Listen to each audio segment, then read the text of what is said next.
Isaías capítulo 6 y leemos del verso 1 en adelante. La palabra de Dios en el nombre del Padre, del Hijo y del Espíritu Santo. Amén. En el año que murió el rey Usías, vi yo al Señor sentado sobre un trono alto y sublime, y sus faldas llenaban el templo. Por encima de él había serafines. Cada uno tenía 6 alas, con 2 cubrían sus rostros, con 2 cubrían sus pies, y con 2 volaban. Y el uno al otro daba voces diciendo: Santo, Santo, Santo, Jehová de los ejércitos, toda la tierra está llena de su gloria. Y los quiciales de las puertas se estremecieron con la voz del que clamaba, y la casa se llenó de humo. Entonces dije: ay de mí, que soy muerto, porque siendo hombre inmundo de labios y habitando en medio de pueblo que tiene labios inmundos, han visto mis ojos al Rey Jehová de los ejércitos. Y voló hacia mí uno de los serafines, teniendo en su mano un carbón encendido, tomado del altar con unas tenazas, y tocando con él sobre mi boca, dijo: he aquí que esto tocó tus labios, y es quitada tu culpa, y limpio tu pecado. Después oí la voz del Señor que decía: ¿a quién enviaré? ¿Y quién irá por nosotros? Entonces respondí yo: heme aquí, envíame a mí. Y dijo: anda y di a este pueblo: oíd bien y no entendáis. Ved por cierto, mas no comprendáis. Engruesa el corazón de este pueblo y agrava sus oídos y ciega sus ojos, para que no vea con sus ojos, ni oiga con sus oídos, ni su corazón entienda, ni se conviertan y haya para él sanidad. Y yo dije: ¿hasta cuándo, Señor? Y respondió él: hasta que las ciudades estén asoladas y sin morador, y no haya hombre en las casas, y la tierra esté hecha un desierto, hasta que Jehová haya echado lejos a los hombres y multiplicado los lugares abandonados en medio de la tierra. Y si quedare aún en ella la 10ª parte, ésta volverá a ser destruida. Pero como el roble y la encina, que al ser cortados aún queda el tronco, así será el tronco, la simiente santa. Amén. Señor, te pedimos que en esta mañana, Dios mío, tú nos puedas ir ministrando conforme a tu voluntad a cada uno de nosotros. Tú conoces nuestras realidades, Señor, y te ruego, Dios mío, que tu palabra que llega al tiempo justo, Señor, nos pueda exhortar. Gracias, Señor, dame tu gracia en el nombre de Jesús. Amén y amén. Ya hemos hablado en otras oportunidades de este pasaje. Seguimos dejando en pausa la serie de sermones del libro de Jonás, pero ya viene. Me pareció interesante traer este sermón en esta mañana porque el sentido que podemos dar respecto del contexto que encontramos el pasaje es un sermón que al día de hoy pudiéramos decir que actualiza el momento que estamos viviendo como creyentes, como iglesia y en medio de la sociedad en la cual nos encontramos.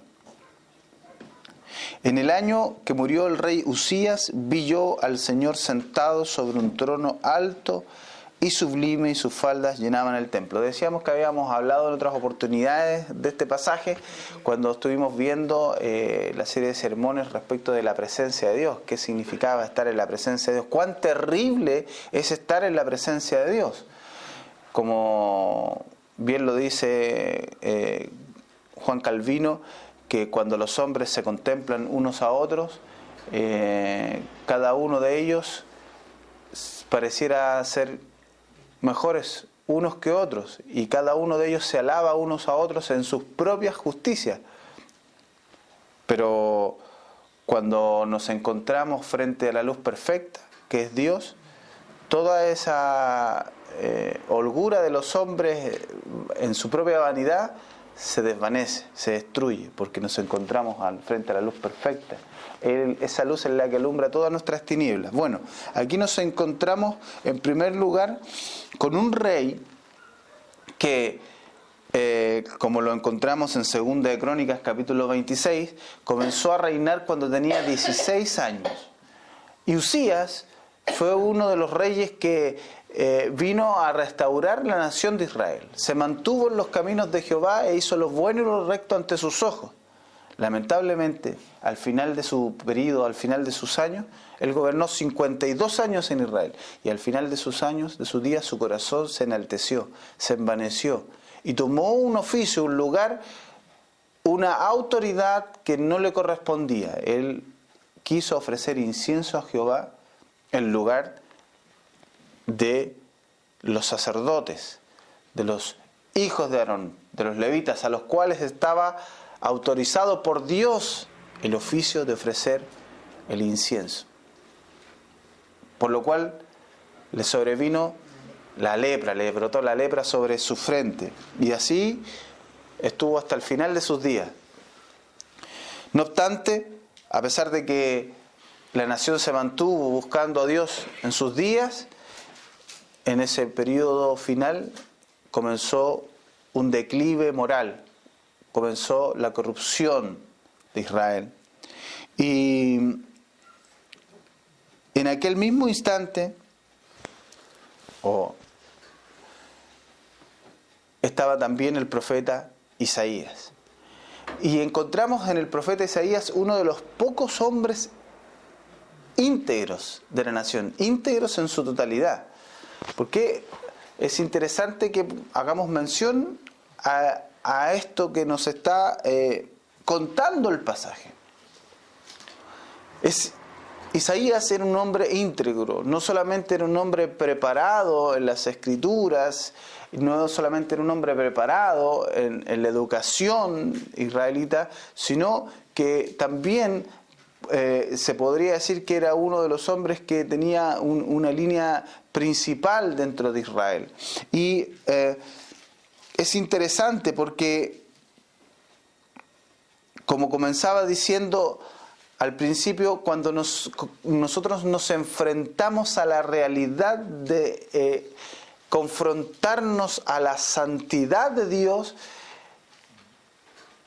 la experiencia que tiene Isaías es la experiencia que debiera ocurrir en cada uno de nosotros. Si este hombre, siendo uno de los hombres más íntegros de su tiempo, tuvo una reacción como la que vamos a comenzar a ver, ¿cuánto más en nosotros? ¿Cuánto más en la realidad que hoy día vive la iglesia debiera ocurrir? Y vamos a ir a eso. Quiero dar algunos antecedentes respecto de lo que está sucediendo en la escena que estamos viendo, porque sin duda es una escena de una visión tremenda. Muchos tendemos a decir que la visión que él está teniendo es la visión del templo que estaba edificado, que era el templo de Salomón, pero podemos aventurarnos a decir que por lo que el texto nos dice, la visión que realmente está teniendo Isaías es una visión en los cielos, en la cual pudiéramos también decir que él está viendo a Cristo encarnado y sentado en el más alto trono, ¿cierto? Como habíamos aprendido en otras oportunidades. Podemos ver en el relato, dice que estaba sentado sobre un trono alto y sublime y sus faldas llenaban el templo. Interesante es lo que nos dice en términos generales lo que significa la falda. En aquel tiempo muchas de las autoridades, de los reyes, el esplendor de su reinado o de su ser se medía conforme a la falda, al espesor de la falda, a la cantidad de tela que tenía la falda, para que lo entendamos de mejor forma. Y es interesante que en este caso las faldas llenaban el templo. O sea, para que podamos comprender de alguna manera el nivel de autoridad, el nivel de sublimidad que había en aquel que estaba sentado en el trono. El término Señor, aquí empleado por el escritor, es en el hebreo Adonai, el Señor, el soberano. Y es este Señor el que está sentado en este trono con esta tan magna sublimidad, y sus faldas llenaban el templo. Por encima de él había serafines, cada uno tenía 6 alas, con 2 cubrían sus rostros, con 2 cubrían sus pies, y con 2 volaban. Estos seres extraordinarios, extraños, por decirlo de alguna manera, que aparecen en este pasaje principalmente, que nos llaman la atención de la manera en que, siendo seres angelicales tan poderosos como habíamos dicho en otras oportunidades, están en esta condición de temor frente al Señor que está sentado sobre el trono, que con sus alas cubren sus rostros, sus pies, y con 2 volaban. Y el uno a otro daba voces diciendo: Santo, Santo, Santo. Esta es una expresión judía para calificar la más alta, el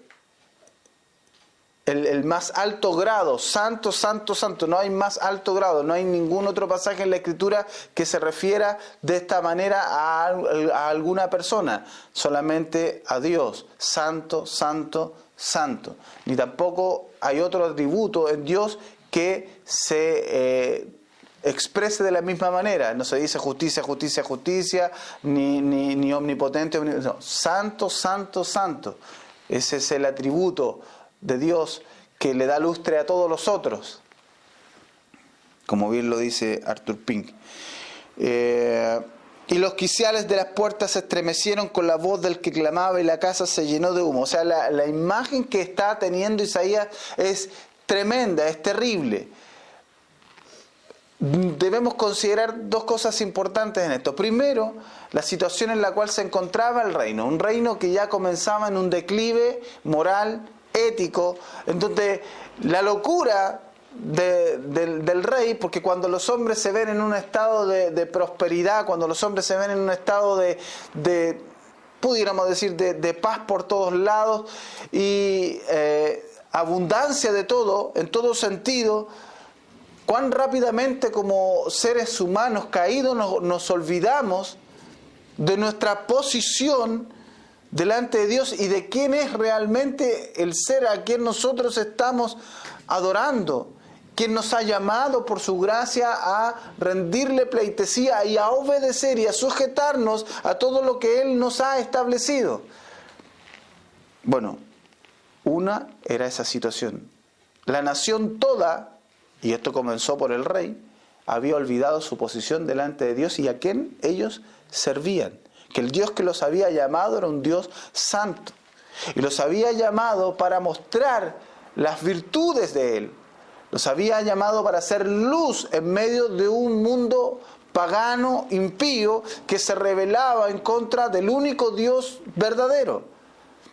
Por eso que podemos hacer el símil, el paralelo respecto de la nación de Israel o la iglesia del Antiguo Testamento y la iglesia de hoy. No hay una separación, entendemos, ¿cierto? De ambos pueblos hizo uno solo, pero ahí vemos nosotros un poco el ejemplo que Dios nos da de cómo se movía su iglesia en el Antiguo Testamento. De la misma forma en que hoy nosotros debemos ser un pueblo íntegro, un pueblo apartado, un pueblo que está temiendo a un Dios que es santo, santo, santo. ¿Pero para qué? ¿Cuál es el principal motivo con el cual Dios nos muestra su santidad y qué efecto debiera producir en nosotros eso? ¿Y para qué? Esa es la pregunta en esta mañana. Estamos viendo el contexto, analizando algunas cosas importantes que el pasaje nos pudiera mostrar, como esta magnificencia del Adonai, del Señor, del Supremo que está sentado en el trono. Como lo sublime, cuán sublime es Él. Como los seres extraordinarios que están temblando delante de su presencia. Y hay otra parte interesante. Los quiciales de las puertas se estremecieron con la voz del que clamaba y la casa se llenó de humo. Y el verso 5 nos dice, entonces dije, y aquí está lo que exclama Isaías. Él dice, ay de mí, que soy muerto. Los traductores en el tiempo, para ir dándonos un mejor entendimiento en el lenguaje actual, han ido variando ciertos términos de las Escrituras, pero en los originales la expresión que está usando Isaías es guay de mí. ¿Y qué significa guay de mí? Es una expresión de terror en el más alto grado. Lo que él está diciendo, de hecho, la misma palabra que soy muerto, en el original, tiene el sentido de ser guay de mí que soy deshecho. Habíamos hablado que él era una persona íntegra. Lo que él está expresando en ese momento es, dice, guay de mí. Está tan estremecido por lo que él está recibiendo de parte de Dios, lo ha choqueado tanto, santo, santo, santo, ha golpeado tan fuerte en su vida que le está diciendo, guay de mí, que soy desintegrado, que soy deshecho. Todo lo que yo tenía como apto, como sublime, por decirlo de alguna manera, como interesante de traer a Dios, se desbarató. Si la santidad de Dios no produce eso en nuestras vidas, hermanos, estamos próximos a cometer el mismo error. Y esto yo lo relaciono con lo que el contexto del pasaje me está entregando de Usías. Si yo realmente no considero a Dios en su santidad, y luego de eso analizo mi ser, y no puedo exclamar como exclama Isaías, que era un hombre íntegro, y decir, guay de mí, estoy realmente estremecido en el punto máximo, y estoy siendo deshecho, desintegrado. Todo lo que a mí me parecía bien, honesto, agradable, perfecto, queda por el suelo frente a la magnificencia, a lo sublime de la santidad de Dios. Por eso que Él después dice que todas nuestras justicias son como trapos de inmundicia. Es decir, nosotros frente a la santidad de Dios debemos reconocer cuál es nuestra posición, para que no nos ocurra lo que le ocurrió al rey Usías. Es un punto interesante que las Escrituras nos muestran aquí. Otra cosa interesante que el texto nos arroja es que él, al decir esto, al encontrarse en esa situación, dice, porque siendo hombre inmundo de labios, y es interesante que la palabra labios aparece, inmundo de labios, y habitando en pueblo que tiene labios inmundos, 2 veces, y luego dice que un serafín voló hacia él tomando un carbón encendido del altar de Dios con unas tenazas, y ¿qué hizo? Lo tocó en su boca. ¿Y qué tocó? Sus labios. Interesante que aparezca 3 veces la palabra labios. Antes de analizar eso, quiero llevar su atención a que el carbón que estaba en el altar, ese carbón encendido que estaba en el altar de Adonai, el Señor alto, sublime, perdón, que pudiéramos decir estaba inflamado por la santidad de Dios.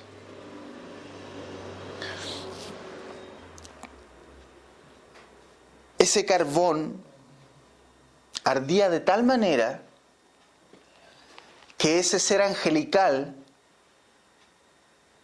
tuvo que tomarlo con unas tenazas. Es interesante, porque los ángeles son seres superpoderosos. Los ángeles son seres tremendos. Los hombres que tuvieron experiencias en las Escrituras frente a los ángeles se estremecieron. Ezequías, frente al río Quebar, quedó como muerto. Esas son las figuras que nosotros vemos de los seres vivientes, que algunos comentadores también piensan que pueden ser estos mismos serafines, que están siempre en la posición más cercana, una de las posiciones cercanas al trono de Dios. Entonces, ¡guay de mí, que soy deshecho! No queda nada de mí frente a ti, porque soy hombre inmundo de labios, siendo él un hombre íntegro. Frente a la santidad de Dios, él dice que es un hombre inmundo de labios. No soy digno de poder con mis labios ni siquiera adorarte, ni siquiera alabarte. Entonces, qué interesante es cuando nosotros de manera tan pueril, usando una de las palabras tan mencionadas por Calvino en sus escritos, venimos delante de Dios a adorarlo, a alabarnos, nos presentamos de manera tan fútil, tan insolemne. Y este hombre, que era un hombre íntegro, al ser impactado por el santo, santo, santo, él dice que se encuentra como deshecho, como desintegrado, porque es un hombre inmundo de labios, es inapropiado, es poco apto. ¿Y por qué los labios? Porque los labios son la parte más sensible, una de las partes más sensibles del cuerpo. Los labios es una parte del cuerpo que está compuesto por la mayor cantidad de nervios sensitivos.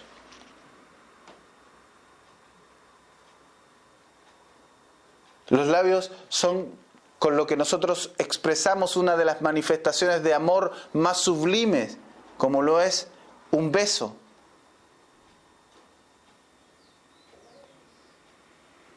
Por eso que es interesante, bueno, traigo esto a colación, la manera en que Judas mancilló el beso al entregar con un beso al maestro. Es una parte sensible de nosotros. ¿Y qué tiene que ver esto con el texto? Bueno, primero, que él llegó, o la experiencia que está teniendo con la santidad de Dios, llegó a tal punto en su vida, en ese instante, en ese minuto, que hasta lo más sensible de su ser se siente inmundo, inapropiado, no apto. Con cuánta ligereza nos presentamos delante de Dios. Hoy día vemos, ¿por qué hago o llamo la atención a que es un mensaje para el día de hoy, actualicísimo? Porque con tanta ligereza que la gente pretende, y hablo de los cristianos, entre comillas, pretende alabar, adorar, acercarse a Dios, servir a Dios, si no se han estremecido con su santidad. Y hablo de entender la santidad de Dios en un contexto bíblico, no caer en los lazos del legalismo. Porque en el fondo lo que hace el legalismo es entender una santidad externa, de actos, pero sin una transformación, ¡guay de mí! Sin decir o reconocerse a ellos mismos que son inmundos de labios, que son desintegrados, deshechos por la santidad de Dios. Bueno, vamos a lo que en el sentido general del texto, Dios, por su palabra, ministraba mi vida. Habíamos dicho, ¿qué sentido tiene que la santidad de Dios te impacte a tal punto? ¿Para qué?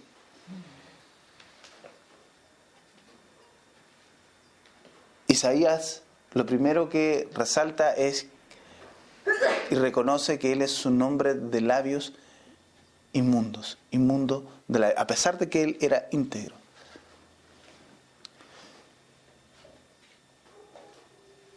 El órgano completo es la boca. Si no tuviéramos labios sería muy difícil pronunciar palabras, porque los labios cumplen una función en conjunto con la lengua y el paladar para que los sonidos emitidos formen palabras. Entonces, también pudiéramos ver que esto tiene que ver con hablar, proferir palabra. Cuando estás frente a Dios, pon tu mano sobre tu boca como lo hizo Job. Cuando Job se vio enfrentado a la realidad del ser sublime, poderoso, temible, tremendo que era Dios, él se echó sobre polvo y ceniza y puso su mano sobre su boca y dijo que no hablaría más. Es una de las experiencias de otros hombres de Dios que se vieron enfrentados a esta realidad, cual Isaías. Él se siente deshecho. Y es interesante el que, siendo Job un hombre tan íntegro y que daba consejos y que su palabra fortalecía la rodilla de los demás, él frente a esta experiencia no quiere hablar más. Y llama la atención que predicadores al día de hoy se suban tan, voy a usar una expresión bien chilena, sueltos de cuerpo al púlpito a hablar de un Dios santo, santo, santo. Tomar el ser de Dios y manipularlo de la manera que a ellos más les acomoda. ¿Por qué? Porque esto tiene relación con lo que voy a seguir hablando más adelante. No solamente es el pueblo que se acerca a Dios a proferir con sus labios, a adorarlo, a alabarlo, sin discernir a quién estamos sirviendo. Y a través de discernir a quién estamos sirviendo, nosotros poder tener valga la redundancia, el entendimiento adecuado para ponernos en el lugar que nos corresponde delante de Dios y así poder adorar a Dios como Él merece. Y por otro lado, en medio de un mundo completamente corrompido, en medio de un mundo cuya sociedad lo único que está apelando es a un mundo amoral, en donde, tal como dice Isaías, es una generación de gente que a lo bueno dice malo y a lo malo bueno. Por eso que encontramos que el tribunal más alto en estricto rigor de los Estados Unidos, la Corte Suprema, ha legalizado el matrimonio entre homosexuales, ha legalizado de una u otra manera que la gente comience también a matar a través del aborto, y vemos que lo que para la gente en todo el mundo significa ese tribunal está dictando leyes que son anormales, pero que para el resto de la gente parecieran que son normales y que es la expresión de la ley. En medio de esa sociedad está la iglesia, pero la iglesia se ha puesto en una posición, al igual que al igual que Usías, y ha hecho cosas olvidando su posición delante de Dios que no les corresponde hacer. Porque no han y no hemos rescatado realmente lo que significa que Dios es santo, santo, santo. ¿Y para qué Él nos impacta con su santidad?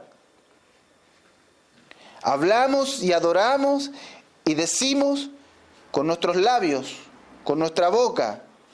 Por eso que Jesús se paró y dijo: este pueblo de labios me honra, mas su corazón está lejos de mí.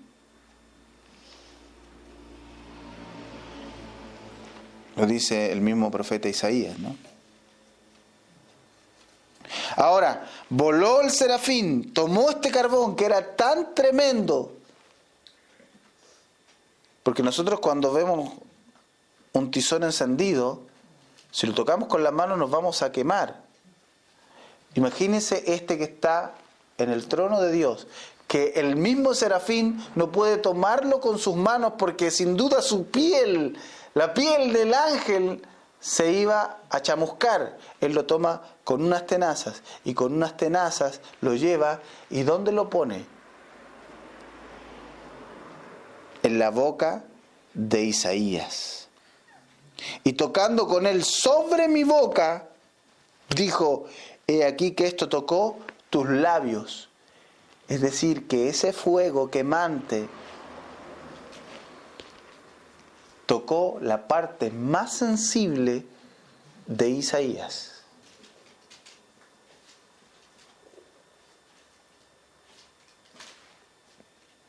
¿Usted se ha quemado con una cuchara caliente o con la sopa, un caldo caliente? La lengua, los labios, todo arde. Imagine lo que siente Isaías, el dolor. Porque aquí vemos nosotros cómo se ha pervertido, desdibujado. Quiero ubicar la palabra exacta. Cómo se ha cambiado la verdad de Dios en mentira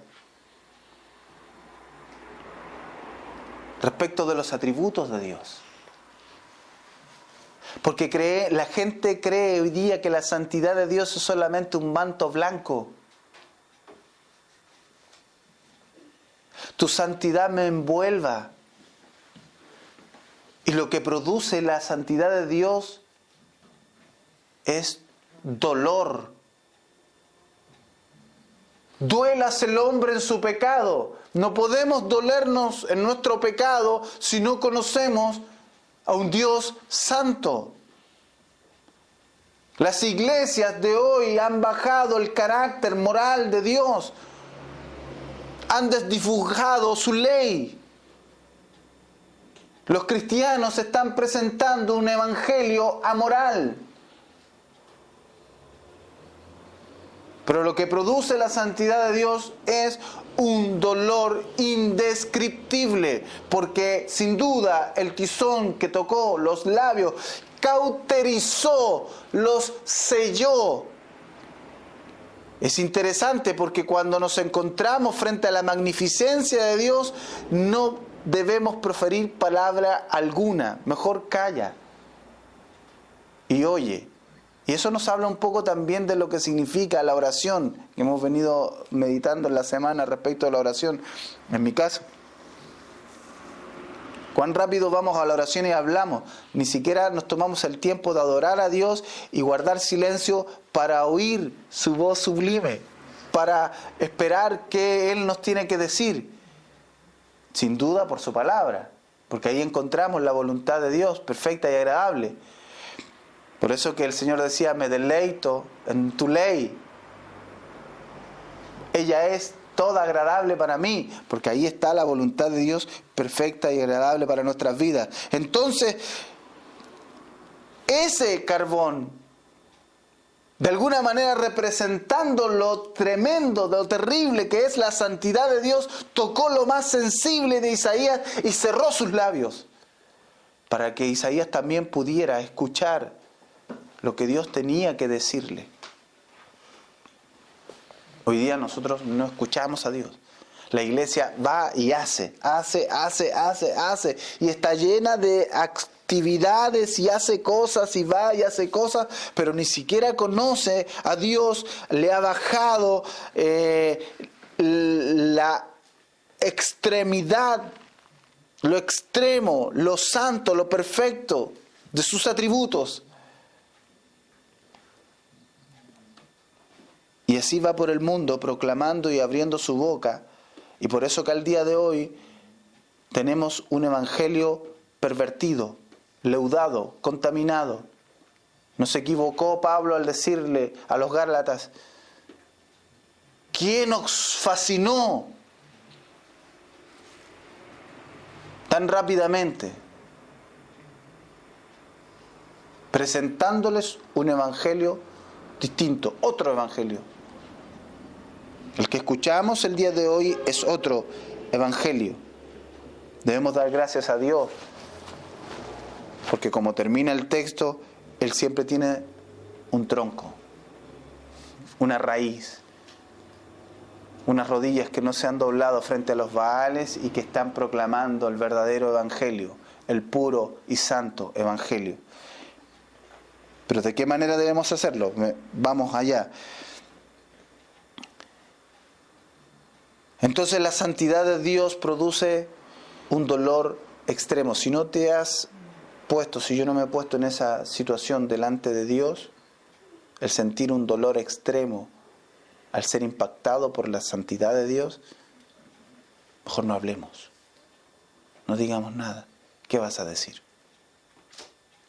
Pero cuando Él te toca con su santidad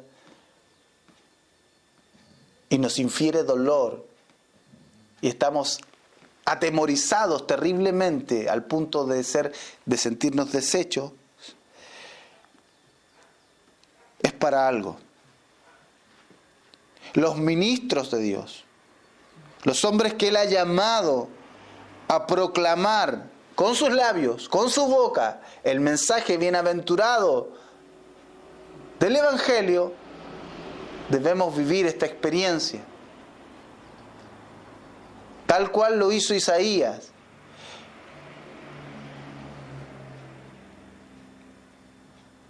Después, y tocando con él sobre mi boca, dijo, he aquí que esto tocó tus labios y es quitada tu culpa y limpio tu pecado. Qué interesante lo que está diciendo Isaías. Medite por un momento. Cuando hablamos nosotros del perdón de Dios, ¿qué le tratamos de expresar a la gente? Alivio. Es un momento grato, es agradable sentir la mano tierna del Señor sobre tu cabeza diciéndote: te perdono, pobrecito pecador. Eso predica la iglesia. Pero lo que Él está diciendo aquí, que la santidad de Dios estremeció a tal punto a Isaías que lo llevó a ese hombre que entre comillas era íntegro, que se sentía íntegro, a reconocer que es inmundo, y esa santidad le produjo tal dolor en su vida, pero que a través de ese dolor él experimentó el perdón de sus pecados y que su culpa fue quitada. Cuando miramos hacia la cruz, y hemos hablado en otros sermones respecto de eso, debemos sentir esto. Porque la cruz significa lo que yo debía haber vivido y Él tomó mi lugar. Como en otros sermones hemos dicho, cuando las mujeres lloraban por Jesús y Él les dijo: no lloren por mí, llorad por vosotras mismas y por vuestros hijos. Porque este es el lugar que les corresponde a ustedes y a ellos.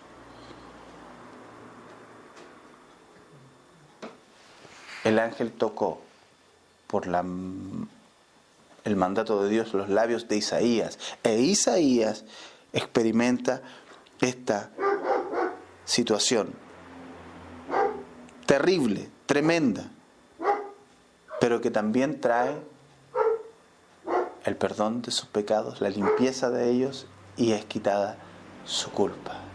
Y luego de experimentar tan gran dolor, recién ahí podemos sentirnos aliviados, libres. No para hacer lo que nosotros queremos o lo que se nos da la gana, sino para hacer la voluntad de Dios. Nuestra libertad está condicionada a hacer la voluntad de Dios. Nuestra libertad, hermanos, tiene que ver con que ahora libremente podemos sujetarnos a la voluntad divina.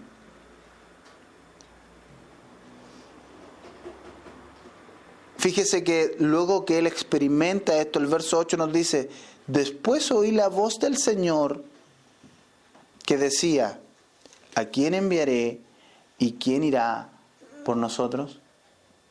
Es decir, después de toda esta situación, de toda esta experiencia traumática que está viviendo Isaías, el Señor pregunta: ¿quién irá? ¿Quién puede ir? Entonces Isaías está cualificado para decir: heme aquí, envíame a mí. Entonces él dice: anda y di a este pueblo: oíd bien y no entendáis, ved por cierto, mas no comprendáis. ¿Cómo es eso? Dios lo está enviando a enviar un mensaje que no van a entender ni que van a poder oír para que no sean sanados. Él va a engrosar el corazón de ellos. Fíjese el mensaje que Dios le está dando a Isaías. Hoy día los evangelistas quieren ir a ganar el mundo entero.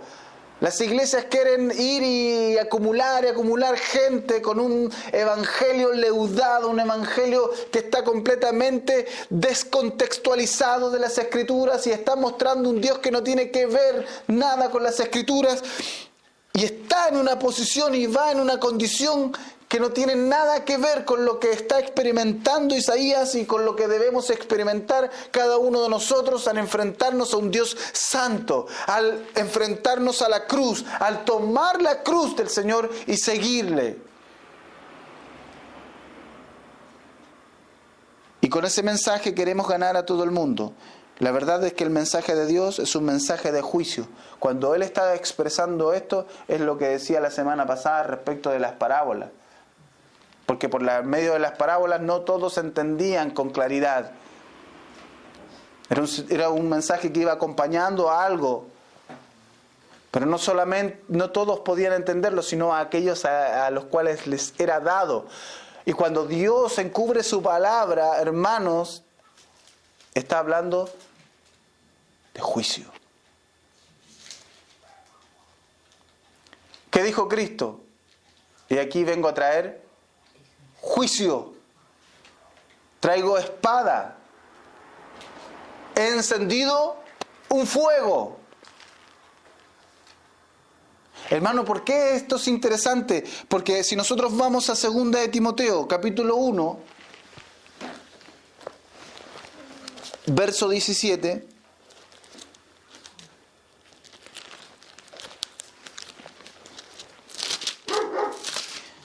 Segundo de Timoteo,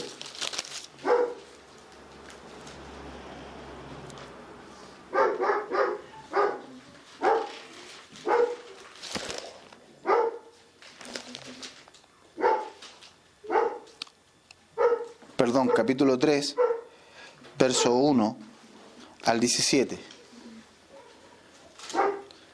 Segunda de Timoteo, no anoté el capítulo. La nación de Israel se encontraba corrompida. ¿Quién había comenzado esta corrupción al haberse desviado de su posición? El rey Usías. Vino desde el gobierno. Un gobierno corrupto tiene súbditos corruptos. La cabeza corrupta, el cuerpo corrupto. Y Pablo le dice a Timoteo de esta manera. Por eso que es importante que nosotros podamos reconocer la santidad de Dios y cuáles son los beneficios de ella en nuestras vidas. ¿Y para qué? Para que podamos decir, como Isaías dijo después de esa gran experiencia, heme aquí, envíame a mí, yo iré. Porque también debes saber esto, que en los postreros días vendrán tiempos peligrosos. ¿Por qué son peligrosos esos tiempos? Mire, ¿por qué son peligrosos? Son peligrosos porque habrá hombres amadores de sí mismos, avanos, vanagloriosos, soberbios, blasfemos, desobedientes a los padres, ingratos, impíos, sin afecto natural, implacables, calumniadores, intemperantes, crueles, aborrecedores de lo bueno, traidores, impetuosos, infatuados, amadores de los deleites más que de Dios.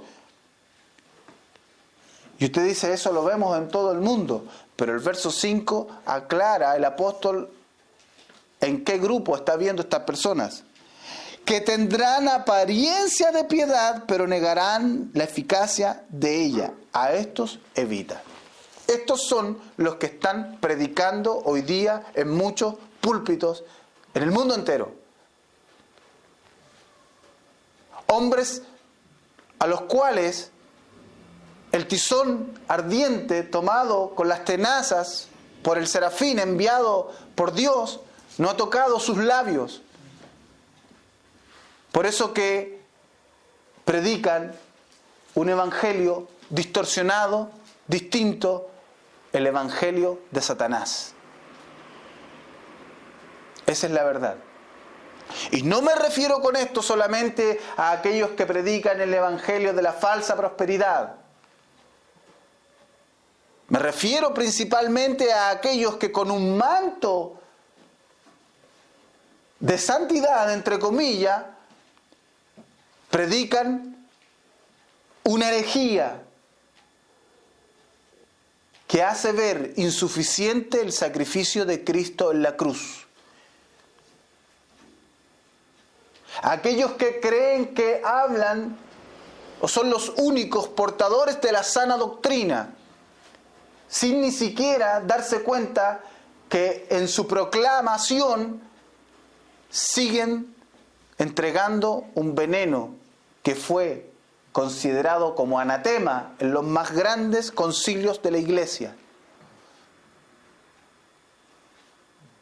Necesitan ser tocados por el carbón encendido en sus labios. Necesitan que sean cauterizados, que callen por un momento, que se estremezcan, que digan guay de mí, que soy deshecho delante del trono de Dios, para que luego puedan oír las palabras de Dios e ir y entregar lo que significa realmente y lo que es el Evangelio. Aquí está lo que Pablo está diciendo. Pero negarán la eficacia de ella, de la piedad. ¿Dónde hay más piedad sino en la cruz? A estos evita, porque de estos son los que se meten en las casas y llevan cautivas a las mujercillas cargadas de pecados, arrastradas por diversas concupiscencias. Estas siempre están aprendiendo y nunca pueden llegar al conocimiento de la verdad. Porque con ese tipo de maestros, ¿qué conocimiento van a tener? ¿Qué cambio representarán en sus vidas? Y de la manera que Janes y Jambres resistieron a Moisés, así también estos resisten a la verdad, porque hacen lo mismo que hicieron los adivinos que llamó Faraón, Janes y Jambres, para presentarse ante Moisés. Moisés hizo señales y ellos también hacían señales. Y como hacen señales, la gente los sigue. No importa lo que digan, no importa la mentira que te estén metiendo en la cabeza, no importa que sus vidas sean corruptas, sean blasfemas, que ellos se amen a ellos mismos más que a Dios, que ellos sean aborrecedores, que sean implacables. Total, hacen señales. Son hombres que no han sido tocados por el tizón ardiente. De esa manera ellos resisten la verdad. Hombres corruptos de entendimiento, réprobos en cuanto a la fe, mas no irán más adelante porque su insensatez será manifiesta a todos, como también lo fue la de aquellos. Pero tú has seguido mi doctrina, conducta, propósito, fe, longanimidad, amor, paciencia. Es decir, has visto fruto de la fe que proclamo. Decir, eso es lo que está diciendo Pablo. Persecuciones, padecimientos, eso es lo que trae por consecuencia una fe pura, una fe verdadera, una doctrina correcta. Persecuciones, padecimientos, como los que sobrevinieron en Antioquía, en Iconio, en Listra, persecuciones que he sufrido y de todas me ha librado el Señor. No lo ha librado en el sentido de que no tuvo que padecer esas cosas, sino que no lo ha dejado morir en esas circunstancias, pero él ha tenido que experimentar azotes con vara, con látigo, en peligro de ríos, en peligro de asaltantes. Es lo que Pablo está diciendo en otras palabras, lo mismo que dice en 2 Corintios cuando está defendiendo su ministerio. Es lo mismo que está diciendo Isaías. Es imposible que si vas a proclamar el verdadero evangelio, es imposible que tú te saltes la parte en que Dios te toca con el carbón encendido y quema lo más sensible de ti para que puedas oír y entender la voz de Dios y proclamarla de manera correcta. Para que estés aprobado, cualificado por Dios para ir en representación de Él como embajadores de Cristo, diciendo al mundo, reconciliaos con Dios. Mas los malos hombres y los engañadores irán de mal en peor, engañando y siendo engañados. Pero persiste tú en lo que has aprendido y te persuadiste, sabiendo de quién has aprendido y que desde la niñez has sabido las sagradas escrituras, las cuales te pueden hacer sabio para la salvación por la fe que es en Cristo Jesús. Toda la escritura es inspirada por Dios y útil para enseñar, para redarguir, para corregir, para instruir en justicia, a fin de que el hombre de Dios sea perfecto, enteramente preparado para toda buena obra. La fe que nos ha sido dada nos lleva también a confiar plenamente en que esto es la palabra de Dios. Eso le falta entender a Jesús Adrián Romero.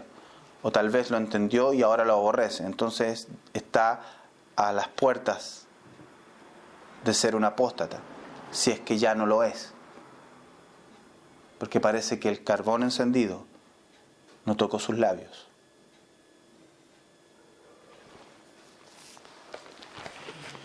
Segunda de Pedro, capítulo 2. Y voy a leer algunos versículos y vamos a dejar el cierre del sermón para el próximo domingo, porque no quiero detenerme en esto que estamos leyendo, que es el complemento de lo que estamos viendo aquí en Isaías, porque tiene que ver con el cierre del capítulo 6. Segunda de Pedro, capítulo 2.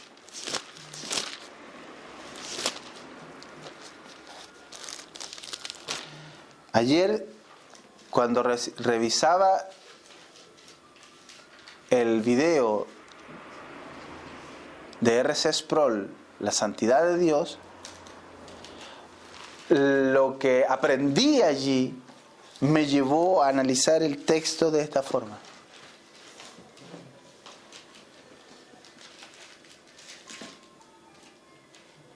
Esto es el resultado de lo que Dios ministró a través de esa enseñanza. Me vino el orden correcto de por qué esta situación, qué sentido tiene el que Dios quemara los labios, lo más sensible, por medio del cual uno adora, alaba, habla, proclama. Necesitamos una iglesia con labios hinchados, rojos, carbonizados, con un tizón sacado delante del altar de Dios.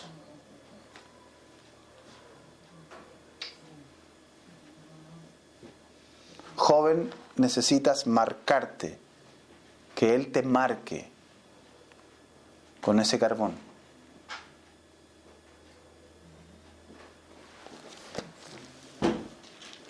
Pero hubo también falsos profetas entre el pueblo.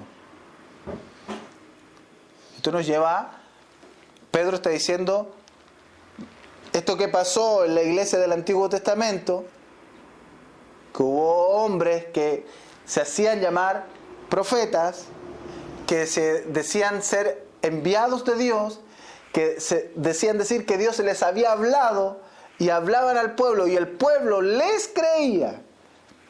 Ya lo vamos a ver en el Antiguo Testamento. Pero hubo también falsos profetas entre el pueblo, que habrá, como habrá entre vosotros, falsos maestros. Ahí Pedro deja claro qué es el don profético del día de hoy, que tiene que ver con la enseñanza. Ese es el paralelo que hace él. Como habrá entre vosotros falsos maestros. ¿Y qué hacen los falsos maestros? Introducirán encubiertamente, o sea, con un manto de santidad, con algo que está lleno de señales, de prodigios, con un manto, porque el manto cubre, encubiertamente herejías destructoras, y aún negarán al Señor que los rescató, atrayendo sobre sí mismos destrucción repentina. Leo ahí y vamos a leer todo el capítulo, pero lo dejaremos para continuar el próximo domingo, si Dios así lo permite. Amén. Señor, te damos gracias.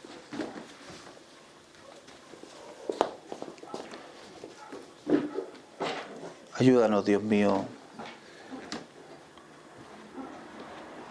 porque somos incapaces de presentarnos delante de ti, Señor.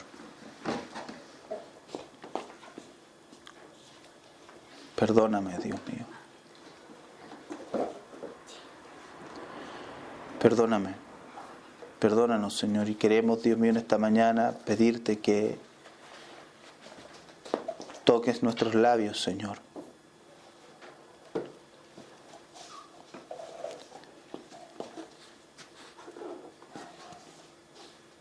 Señor, que si no somos aptos,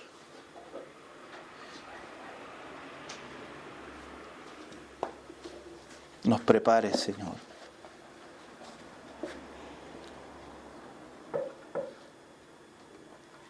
Guárdanos en medio de esta generación mala y adúltera, pero ayúdanos a ser la luz que tú quieres que seamos y a hablar lo que tú nos has mandado a hablar. Oh Dios, que podamos meditar en esta palabra en esta semana, que podamos mirar a nuestro alrededor y a las Escrituras de la manera que tú quieres que las miremos, entendamos y proclamemos. En el nombre de Jesús. Amén y amén.